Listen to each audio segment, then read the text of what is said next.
I am Marcus Blake with That Nerd Show, and we are speaking with the lovely Ella Hunt from Anna and the Apocalypse.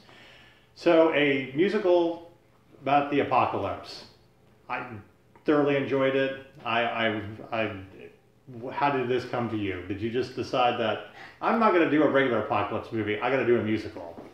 It was less of a decision to do an apocalypse movie and more that when I was about 16, 17, started getting sent a whole load of like bullshit teenage girl roles.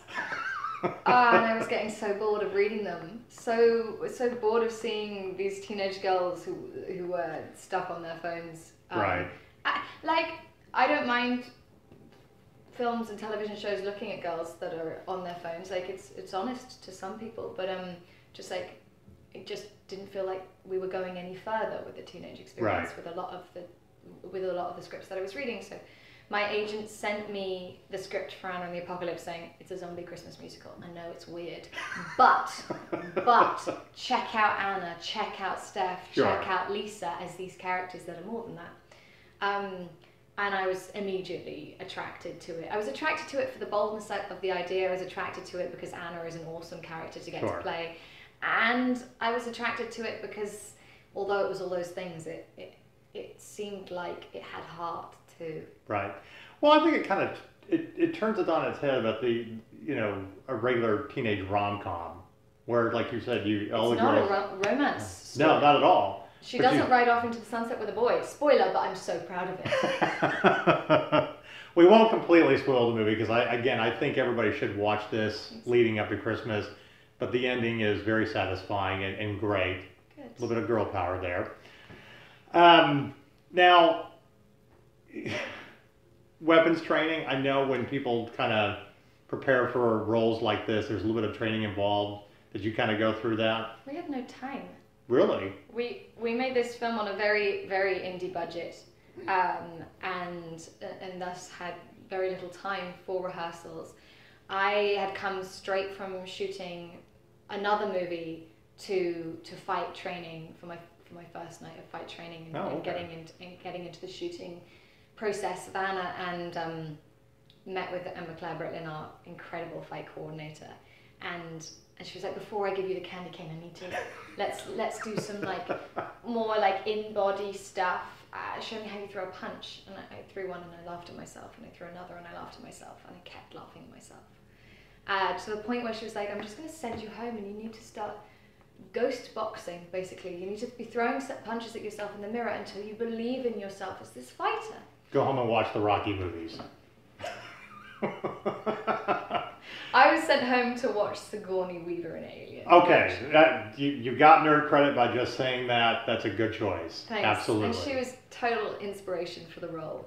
But no, the candy cane I was given about 3 days into fight training, of which we only had about 5 days worth of rehearsals. But and at first I'm so clumsy, so I was just hitting people all the time with it by accident because it's a bit of a dance with fight choreo in that like you're not supposed to hit the person, but you're supposed to make it look like you've hit the person. So it's a very specific point that you have to hit, and I just was so bad at that to start off with. Well, it didn't show in the film. I don't think I've actually seen anybody wield a plastic caning cane and be able to kill zombies with, so that was highly entertaining. Now, I recognize that there are a few little nods to Shaun of the Dead, a little bit. There are some nods to some other movies as well. Yes, there are. That was the big one that we were talking about after seeing the screening yesterday. What are some of your favorite little Easter eggs in this movie? Let me think of my favorite Easter eggs. I love the moment where I'm forgetting the film that we referenced, where Sarah Swire's hand, who plays Steph, comes out of the ball pit and grabs the air. That to me is a great moment. What other? I'm trying to think. That reminded me of Uma Thurman in Kill Bill Part 2. Yeah. Yeah. I'm trying to think of other things that you'll enjoy. Well, I think really the best scene of this film, and this is a little bit of a spoiler, is when you get up and you're walking to school and listen to your headphones, the world is just going crazy. Yeah, and that's definitely a nod to Shaun. And and we had the best time shooting that one. That was one of my favorite days on set because Sarah Swire, who choreographed the movie, came on set with me like half an hour before shooting, and we just skipped up and down the street and worked out what was going to feel comfortable. And it was so playful, deliciously playful. And there was a moment where she was like, I think you should do a hop, skip and jump out the door and then stop just before the music starts to really elevate the beginning of the song. And I tried it and she was like, that was awful, don't do that again. This appears to be a very British thing, but what is it always about headmasters that they're just always kind of evil? I think they're a nice metaphor for power figures. Right. And that often people in power are kind of evil. Right. I thoroughly enjoyed him, and the music was great. Paul Kaye's amazing. Yeah. He's great in the movie. I think it added another kind of scary dimension, especially towards the end in the big musical number. Yeah. With him. Now, I mean, going through school, have you ever, in doing this film, did you encounter, you know what? I had a headmaster. I had somebody in charge just like that. I had a couple of teachers that were just like bad to the core. But there was a lot of this experience that I really related to because I shot this movie when I was 18. Right. So, and I hadn't really found a group of like-minded people in my teenage years because I'd been acting and I'd been working, and so I'd been moving schools a lot and I'd been bullied a bit and just didn't fit in anywhere. And I came onto the set of Anna and the Apocalypse and just inherited this family. Well, another thing too is you have this group of, the cast-offs, the weird ones, but they're always the ones that go off and do great things or survive the apocalypse. So for all the nerds out there that have been bullied, that were considered weird. Oh, this is a film for them. Oh yeah. And I loved when we took the film to Fantastic Fest for its world premiere last year. Sarah Swire and I were stood outside after the premiere going, wow, that was crazy, because it was our first time watching the movie. Right. And these two girls came over to us and they were like, we write a lesbian horror blog and we just want to say that we love you and we love this film. And we looked at them and kind of realized together, and we were like, this film is for you. Yes. This film is for anybody who dares to be outside of the box. Right. But yeah, it's very fun. Now, like I said, this is totally a Christmas movie. It's on our list of movies like Die Hard and Lethal Weapon and just these weird cast-off movies that you should always watch. You know the one I really like? A Long Kiss Goodnight. You know what? Wow. You are really pulling out the references there. Long Kiss Goodnight is one of my favorite non-Christmas Christmas movies. It's to the point where I can quote bits of it. Yes. I have not seen that one in a while. But that came out the year I graduated high school, so that was one, and I was working at a video store at the time. So that was one of my little hidden favorites. And Gina Davis is just awesome in that movie. She's just God. Yeah. I love her. I know. So definitely nerd cred there for pulling that reference out. Dude. All right, so like I said, we have two very nerdy questions for you. We made up one specifically for you after seeing this movie, and we're actually going to do an editorial on it.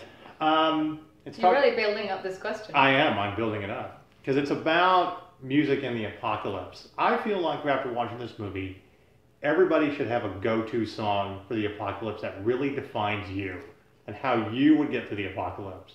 What would be your personal choice? So I make character playlists when I'm doing when I'm playing any new character, because music is my way into a person's emotions a lot of the time.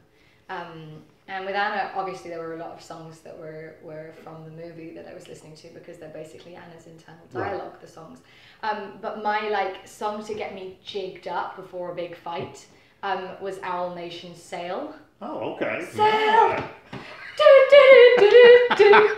Sail! It's great. Nice. See, I agree. I think you got. What would yours be? Oh, I'm old school. We're Not Gonna Take It by Twisted Sister. Little 80s hairband music. Sing a bit of it for me. That we're not gonna take it. No, we're not gonna take it anymore. Yeah. And then it just goes to that huge guitar riff. And I feel like when you got your clubs ready and you're about to go kill zombies, that's it right there. Yeah, I like that. With a little sub song, because I'm a huge Billy Joel fan, We Didn't Start the Fire. Oh, yeah. Yeah, you don't even need the actual lyrics to the verses, just the chorus. Great. Yeah. So our final nerdy question, and we ask all of our filmmakers this because we're nerds.